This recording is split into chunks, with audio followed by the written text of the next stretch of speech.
Okay, good morning world. Cooter here. Nice bright Thursday morning. Sun's out. Weather's great. Came out here to try to diagnose Pearl. Appears that Pearl has a fuel system problem. So this is Gary's '04 Jeep LJ. I know he just had the tank down recently. Put a new fuel pump in it.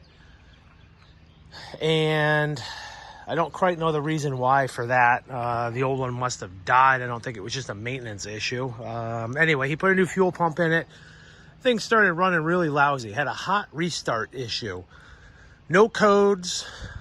All signals to the computer are looking good. You know, cam, crank, tach signal, ignition. So these Jeeps don't have a fuel pressure test port.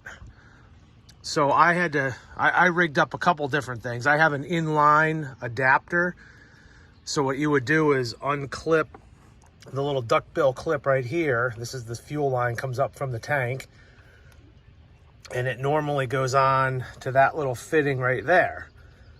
So I have an inline T adapter that basically will give me a test port fitting for a pressure gauge. So we ran that, and with it in line, got the engine started, had about 25 pounds of fuel pressure. I knew that was low. I want to say the book calls for like 50, around 50, 48 or 50 on these 4-liter motors. I'll have to double check that. But to rule out a problem with an open fuel injector causing a pressure bleed down, I wanted to tap right into the end of this fuel line directly and get a direct reading, taking the fuel injectors and the fuel rail out of the equation, because normally those would be closed, right? But you know, you could have a stuck injector that was open. This thing was kind of running a little rough, so it would have been conceivable that one of the injectors stuck open, although it doesn't happen often. So I figured an easy way to do that is just to tap right in to the end of this fuel line where it connects to the rail. Now this is a returnless system or a one-line system. The regulator is built into the top of the tank on the TJ. So I was not worried about deadheading the pump, and I'll show you in a second. And to make my life easier, get that position so you can see it. To make my life easier, instead of having to turn the key on and off, I just went here, open the fuse panel cover, went to the fuel pump relay, which if you look here is the 1, 2, 3rd string of relays, and it's the second one down. So I went over here, 1, 2, 3, pulled the relay out. This socket was empty. There's nothing in there, and these don't exist. That cavity's empty in the fuse box. So anyway, I got in here. I take my power probe. Love this tool. Put power right to the wire that's feeding the fuel pump and give it some juice. And look at the gauge going up. I can hear the pump running. And we'll let it run for... We can let this run all day long because it's a return system. It is still returning fuel. It's circulating back in the tank. And we're showing about 25 pounds of pressure. So the same thing we were getting with the fuel rail connected, and it drops right off. I'm not so worried about that. There's a lot of reasons that could cause that. You know, check valve in the fuel pump. I think he's got a problem with the pressure regulator on the top of the tank.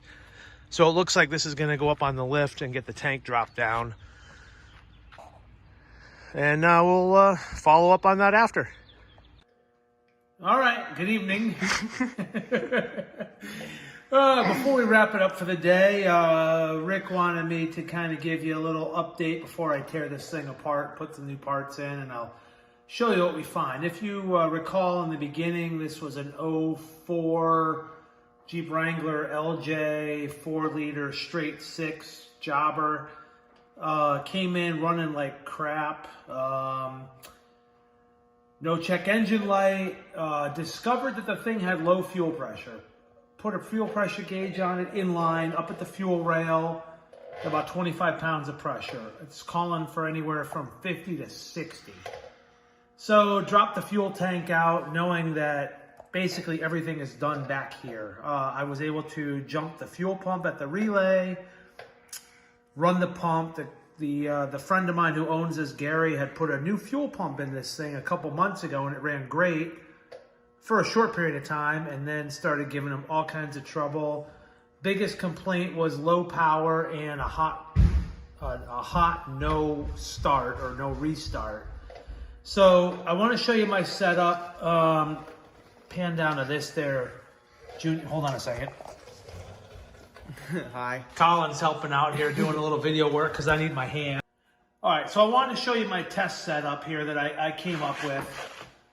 This is the fuel pump sending unit for the LJ, the TJ.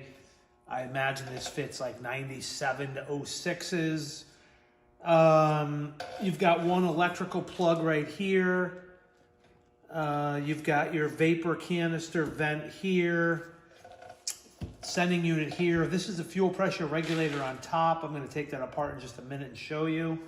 You've got one fuel pressure line that comes off the top of this tank, and this flexible line, plastic flexible line, connects up to the metal line that runs all the way up to the fuel rail on the motor. So what I did here was I cobbled together an adapter because I didn't have a one-piece deal. This is one of those fittings that has,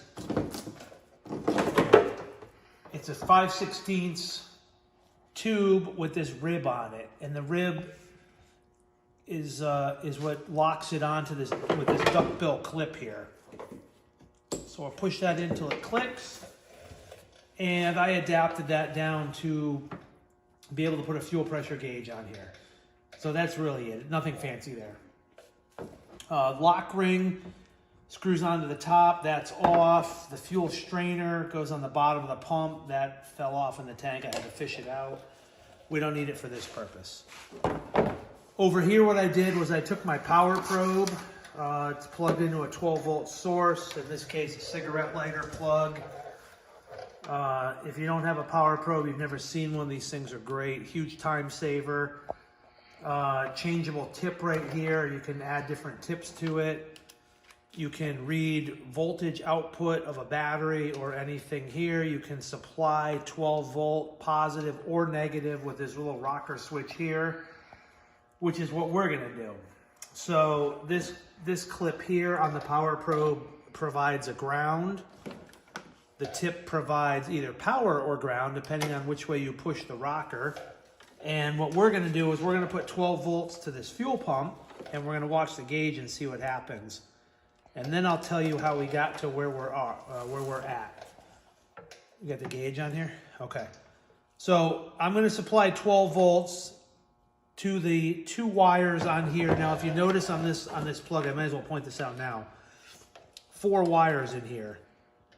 The 2 outer ones are a pink and a black. They're heavier gauge. They're probably 14 gauge.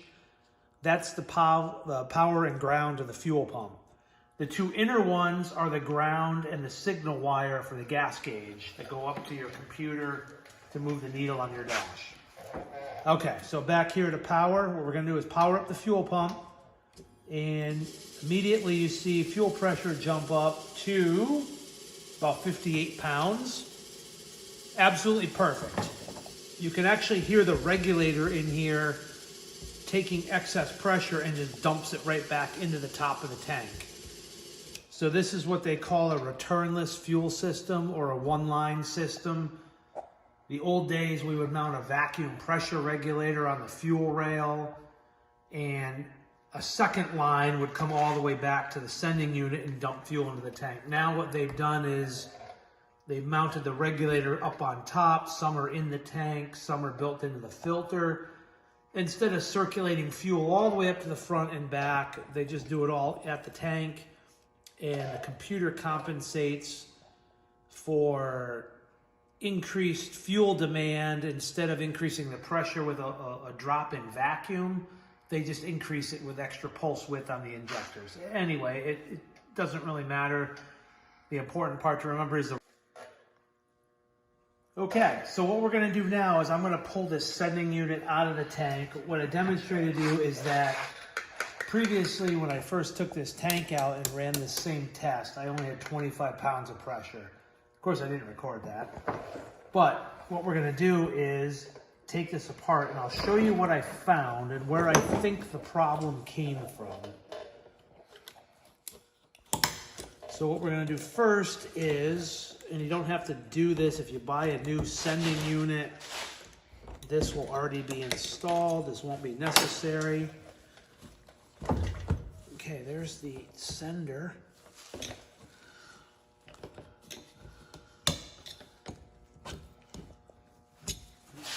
Don't go anywhere, just grab a bigger screwdriver. Kind of doing this in real time here, trying to give you an idea what this looks like in case you have to take yours apart. These things are stuck in here with some O-rings. There it comes. This is your fuel pressure regulator.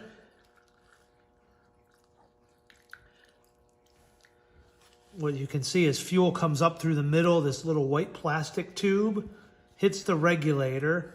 There's a couple holes on the outside of here where the needle will lift off the seat in there and it'll vent excess pressure down back into the tank. So now what we're going to do is pull this sender out. We have a couple fire extinguishers right nearby, but we have no sparks or anything right here.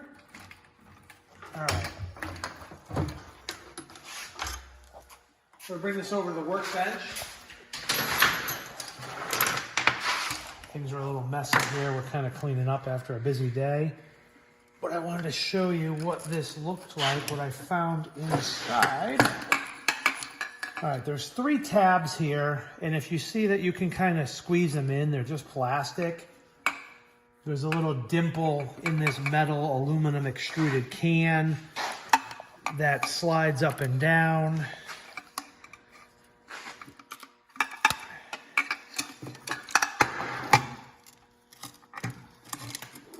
And what you get if you take this all apart is, show down in there that we got all the guts out.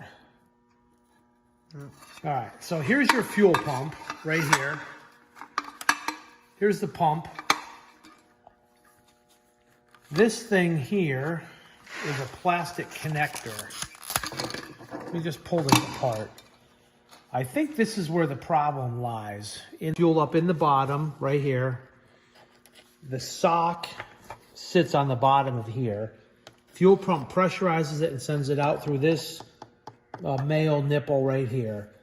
And eventually its goal is to get to this tube, and then the pressure regulator sits on top, and then it goes out through the pressurized... Keep the camera on that for a minute. The regulator sits on top of here. And then the fuel line goes out to here, to the frame, to the metal line on the frame. So what I found was, after taking this apart and disassembling it, I believe the problem was in this piece right here. This hard plastic connector. Now this is attached to here. A spring sits over it. There's another piece on here. The spring sits on here. This is what gives you your spring pressure to push the pump down to the bottom. So this naturally has to slide. I'm going to take the spring out for a minute. This naturally telescopes in and out like this. So as you push the spring together, it pushes this back down. Now there's a seal in there. This one happened to be out. I think what happened was we lost the seal right here that's sealed around here. So when the fuel pump pressurized this tube, the fuel was leaking out around here and just spraying back into the tank instead of going up to the regulator, out the supply hose, and pressurizing the fuel rail. Best I can figure, that's what happened. The pump ran, the pump sounded normal.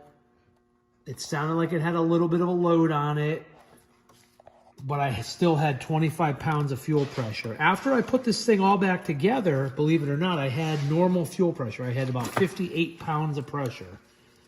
But we decided we can't trust that this seal won't get warm, won't crack again, or that there's not a split in here that I haven't seen or found. This is just a very hard plastic tube. So this whole assembly was like $150 or $160, something like that, maybe $200, depending on where you buy it from.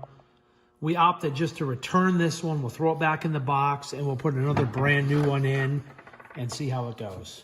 All right, and I'll give you an update once this thing is back up and running tomorrow, and we'll see what happens with the hot restarts. That's it for Cooter's Garage this episode. Have a good night. Okay, TJ fuel tank time. Just got the new pump in. Slightly different than the old one. Regulator does not have that big metal clip on the top. But just repeating the test before I take the time to put this thing back in. I'm going to power this pump up. I'll put the camera on the pressure gauge.